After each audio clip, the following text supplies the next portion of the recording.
So today we're going to talk about an area that does get messed up very regularly, and that is the actual back to bowling stage after an injury. And it's one of my big bugbears, really. So, what's the need for this? Well, there's a massive need for it because this is the area that gets overlooked so much. But, in reality, it's one of the most vital parts to make sure that we're actually ready to bowl again. There's far too often we see bowlers just say, right, they're out of pain, and they go into a bowling type program and think everything's going to be okay. But it's not because those sorts of plans are so limited. They really are. They don't cover any of the need for it. And this is why we're doing this presentation today to try and help understand what goes into it and how we make that transition successful. Now, what we need to say to start is this isn't about the whole rehab before it. Hopefully, that should have been done. We've done multiple webinars on those sorts of things, how we sort out injuries from the first 48 hours to moving on and on and on. So this is the stage where we're actually thinking of ball in hand and getting back. So let's dive in. And this is what we don't want to do. So this is fairly standard, this sort of thing that we see players get given as soon as it's almost back to bowling type programming. And one of the big things I want you to look at here is the number of weeks, 9 weeks. Okay. And it's just a shambles that this sort of thing is still out there. And I actually put a post up with this in. This is from a professional county that they gave one of their academy players is a back to bowling, and there was nothing else. So this wasn't part of a little part of a whole plan. This was everything. They said, right, you're out of pain. There you go. This is how you get back to bowling. And just look how little information there is in here. Week one, walkthroughs, 6 overs across 2 sessions, 3 overs. So nothing in there. Okay, well, what are we doing for prep? How are those overs focused? Is that three on the bounce or 18 balls, or is it six and a rest? And we've got walkthroughs. I've done a whole webinar on why we don't do walkthroughs. And, they're one of the most harmful things we can see for backs and shoulders. And then week two, quarter run. I mean, what does that mean? Again, then 8 overs. So we've added 2 overs. Week three, half run. Week four, half run. Week five, three quarter, then a full run. And the thing is, so they're building, building, building. And part of everything we do is obviously you build, then you pull back. You build, then you pull back. There's none of that here. There's just we'll gradually load, load, load, load. But say you break down in week six. What's going to be the reason why? And this is the key metric here is you won't know. You have no clue because there's been no understanding of how you get there. Just lump it on and off you go. So this is what, if you get given something like this as a back to bowling plan, you need to ask some serious, serious questions. So the whole point is we need to know that you're actually ready to bowl. That's I know it sounds ridiculously simple, but that's what we need to know. Is your body ready for the rigors of bowling? Is it set up? How's the pelvis? How's the ribs? Is the back foot ready for 6 times your body weight? Is the front foot ready for 8 times your body weight? These sort of things. So how do we do this? And it's screening. It always comes back to screening. It's like we said, the missing link. Okay, because no one's doing it. There's the odd thing that gets put out there. There's a couple of versions of FMS with two or three little tests, but generally we're not seeing enough actual testing to see where the body is. And this is twofold. One, we almost want a base level of testing so that if you do get injured, we've got some metrics that we know where you are in certain things so that whatever the injury is, we know around that area. Say it was ankle, we know your ankle dorsiflexion, the ankle screening test. We know what a single leg calf press, we know your hip internal rotation, we know your RSI score, these sorts of things. We then have a figure that we work to with the rehab part to then know, right, are you ready to actually get stuck in now? Also, we start doing other forms of training. There's another video I've done about the 10 points back, 10 rehab points back to playing. So, I mean, what we're focusing on here is point 8 to 10. But as we go up the ladder from being out of pain around point 3, it's then saying, right, we've done some jump, we've done some landing first. Is that been okay? Yes, tick, move on. We've done some jumping. Is that okay? Yes, tick, move on. Right, we've done a few running drills. Has that been okay? Then we've added some stride outs to the running drills, all on the top of actual the rehab plan focused around the body and getting the body moving well. Obviously, because what we don't do is just treat the injured area. We find out exactly, well, we want to look into why that injury has happened so we can fix that issue rather than just go to the point. Now, when we talk that confuses some people, but think about this. If you drove through some glass and it cut your tire up and you have to go and get a new tire, and you didn't clear up the glass, but put the new tire on, so the new tire felt nice, but then drove over the same glass again, you're going to have the same issue, which is similar to injuries. If you keep pulling the hammy and you keep doing more and more strength training on the hammy, but you've got ridiculously poor hip internal rotation, hip extension, poor ankle clearing, those sorts of things, then that hamstring is always going to be under stress and it's going to break because we haven't sorted the one thing that you need to sort, which is why the screening is so important, as well as the metrics to get back. It will tell us what hasn't been working, which could have led to the injury as well. So absolutely crucial. Okay. So, things that we don't want here is like I said earlier, we don't want walkthroughs. Like I said, I've done a video on walkthroughs before. We want to keep well away from it. We also don't want to guess. So just saying I'm out of pain doesn't tell us anything. And like I said, with those quarter run, half run, three-quarter run, that's not telling us. That's guesswork, complete guesswork. And if we break down, we don't know why, we don't know where, and we don't just randomly bowl. This is something that was really annoying with some players when we're trying to do their rehab and back to bowling. We'll just say, "Oh no, I just bowled 6 overs yesterday. I felt okay." It's like, what? Well, that's not how we want to do it because we don't know. Now we can surmise to think, right, if you've done the plan for a couple of months, your body's going to be in a good spot. And if you take a shortcut, we might be okay. But I don't like mites. I want to know that we can rubber stamp it to say, right, you've done everything you need to, you're good to go. Okay, so there's some things that we don't want to do. So how would it look? So this is, a very rough example of how a 6 day a week plan would look from the first time that we could clear. So we'd be saying, right, we've done everything we spoke about there. We've been doing some sprinting, no issues. We're doing jumping, we're doing turning. We've been doing some medical work.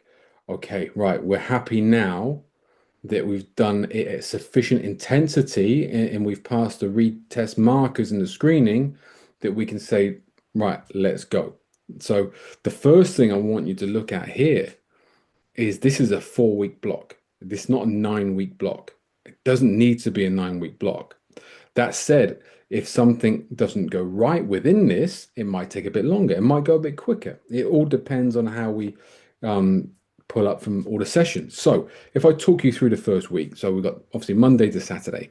Monday, session one, strength session one, whatever that might be. Session on the Tuesday is then a back foot contact prep session, which is looking at isometrics, can be looking at pulsing, can be looking at some RSI work, those sorts of things. Some sprint sessions on a Wednesday, some core control on a Thursday, and then the first bowling conditioning session on the Friday.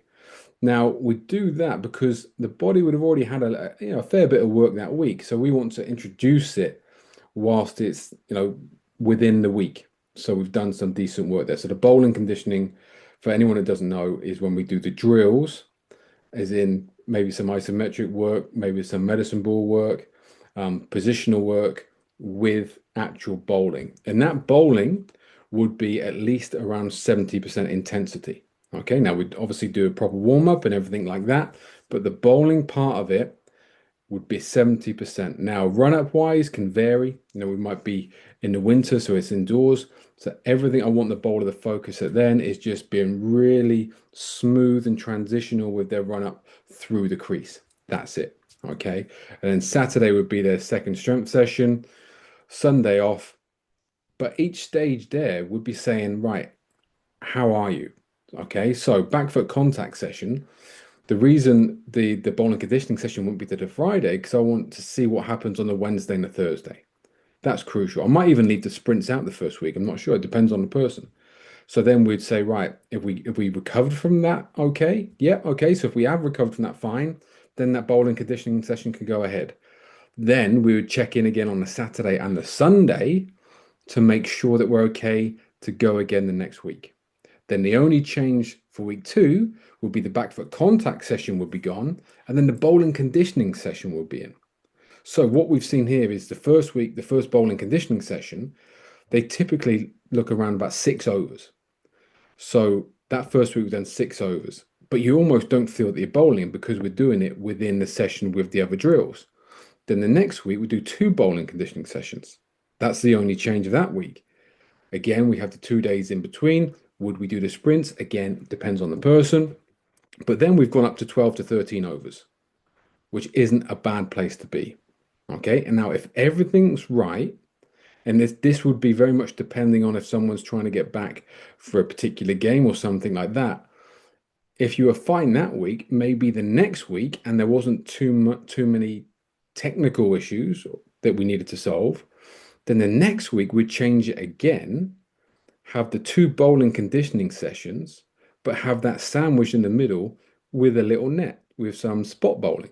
So that could be 4 overs. So suddenly we're at around 16 overs a week without even knowing really. And we've prepared the body obviously a long way before this with everything we're doing in the rehab program coming up to this.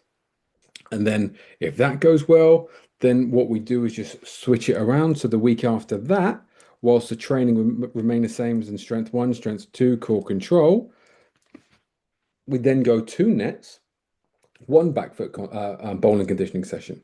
So it could be a spot bowl on the Monday, bowling conditioning on the Wednesday, then Friday actually bowling at batters.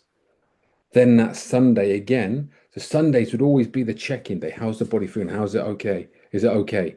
And we would be looking at the individual screening for the player and say, right, what's the part of your body which you struggle with? Is it hip internal rotation? Is it thoracic rotation? Is it the stability press up? And whatever would be your 2 or 3 tests, we'd be doing that first thing Monday morning each week as well as almost a where are you? You know, because if say you started before the strength training on that first Monday, your hip internals were 38 and 40, and then we got to the Monday where you have the bowling conditioning session and they were down at 25, we'd be maybe say, right, we need to pull back here a little bit. We need to switch training around a little bit and go from there. So that's why the screening within the screening and within the rehab plan and the back to bowling plan is so crucial because it's very movable. So then we finish that last week, and if everything's good, that's the time when we can tell the coach or the captain of the team, say, right, okay, well, a week Saturday, there's a very good chance is they're going to be able to play because we've covered it all. And then that week it might look like two nets on the Monday and a Wednesday, and then pulling it back and then playing Saturday. Okay, so it's not like just a 4 week block, 4 week block, 4 week block. It's like a very movable feast. But at each point, we need to know every time we're just trying to take the bowling up a little bit, how does the body react? And what do we need to put around that? So, what you can probably see there is the training we've put around that, apart from the sprints, which again, we might leave in, might not, depending on the person. There's very little sort of plyometric work. It's more about more stability and strength to help the body so we don't suddenly overload it with too many plyometric contacts. Okay. So, why does that work? Basically, that it means that chronic load creeps up nice and easy and almost without you knowing it.